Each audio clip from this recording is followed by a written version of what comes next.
Les saludo con mucho gusto. Mi nombre es Jorge García Nájera. Lo que veremos en este objeto de aprendizaje es, conociendo el contrato, elementos esenciales del contrato y la importancia del contrato en el ámbito internacional. Vamos entonces a entrar en materia. ¿Cuántos contratos has celebrado en los últimos días o años? Si tu respuesta es que ninguno, te digo sin temor a equivocarme que no es así. Todo el tiempo hacemos contratos para viajar en algún transporte, para comprar algún tipo de producto, para pagar algún tipo de servicio también. En fin, hay un amplio número infinito de ejemplos y si lo piensas un poco, todos ellos los celebraste de manera voluntaria. Pero entonces, ¿qué es un contrato? El Código Civil Federal señala que un contrato es el acuerdo entre dos o más partes para transferir, para crear, para modificar o para extinguir obligaciones.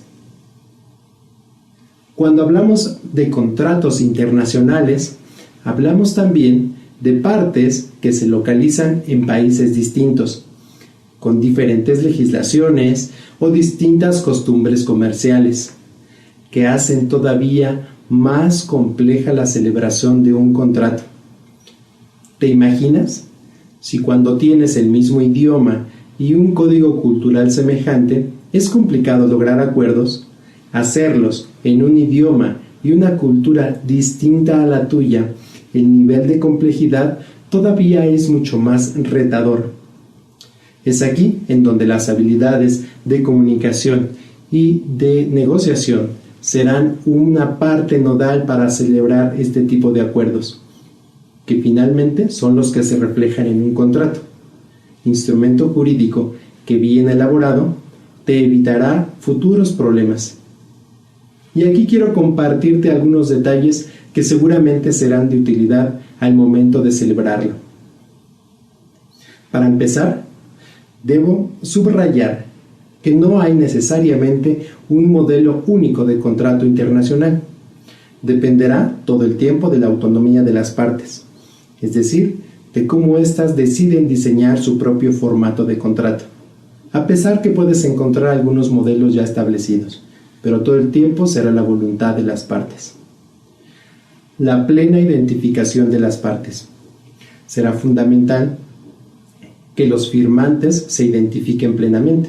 Por ejemplo, en un contrato de compra-venta, el comprador y el vendedor necesitan un representante legal que cuente con todas las facultades para comprometerse. También deberán indicar, por ejemplo, su giro comercial, su dirección física para notificaciones, entre otros datos genéricos que permiten la identificación plena. El objeto del contrato. Las partes, al comprometerse con algún acto en específico, deberán hacerlo con un fin que sea real, posible, lícito y determinado. En un contrato de compraventa internacional de mercaderías, es fundamental señalar las características físicas del bien. Por ejemplo, medidas, materiales, colores, características que pueden ser también detallados ampliamente en los contratos, en los catálogos o en los muestrarios, por ejemplo. El precio del producto.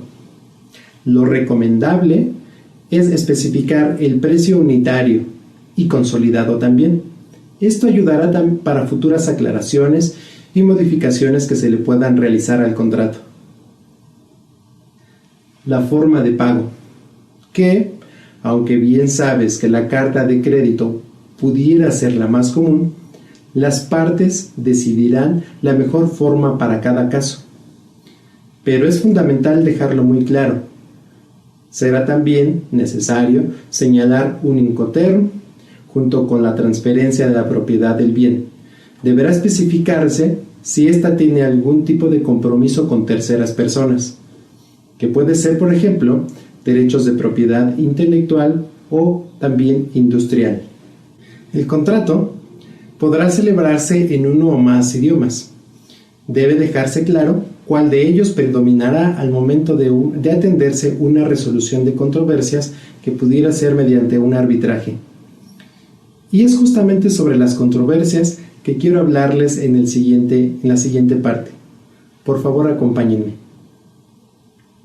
Grosso modo, les comento que la resolución de controversias es una de las partes esenciales del contrato, pues es donde el factor internacional y las distintas legislaciones locales cobran un especial interés y un especial cuidado al momento de celebrar estos instrumentos.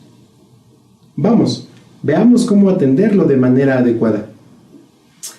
La primera parte es la legislación aplicable, es decir, bajo qué leyes entrará o bajo qué leyes se sujetará este contrato. Si bien las partes deciden obligarse de manera voluntaria y lo hacen de buena fe, toma en cuenta que deberán hacerlo siempre bajo el amparo de un marco legal. Este puede ser, por ejemplo, de la Convención de las Naciones Unidas sobre los contratos de compraventa internacional de mercaderías. La otra parte importante a considerar al momento de celebrar un contrato es cuando hablamos, por ejemplo, de una cláusula compromisoria. Hacemos referencia a que las partes firmantes se obligan a resolver sus controversias por una vía específica, que pudiera ser una instancia jurídica de arbitraje comercial en la que las partes depositen su confianza de imparcialidad, rapidez y costo. Puede ser alguna Cámara de Comercio Nacional, la Comisión Interamericana de Arbitraje o bien también bajo los principios del Instituto Internacional para la Unificación del Derecho Privado, la UNIDROIT, entre otros, por supuesto. ¿Qué es lo que aprendimos hoy?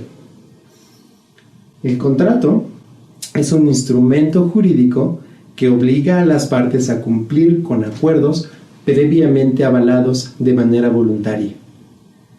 También, el día de hoy, hemos aprendido que mientras más claro y más preciso sea el contrato, menor será la posibilidad de ambigüedad en este tipo de instrumentos y sobre todo de ambigüedad de los compromisos adquiridos.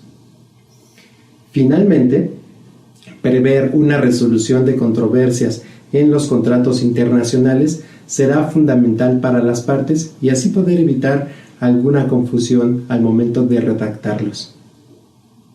Te agradezco mucho por haberme acompañado hasta este momento y esperemos vernos en una siguiente oportunidad. Muchas gracias.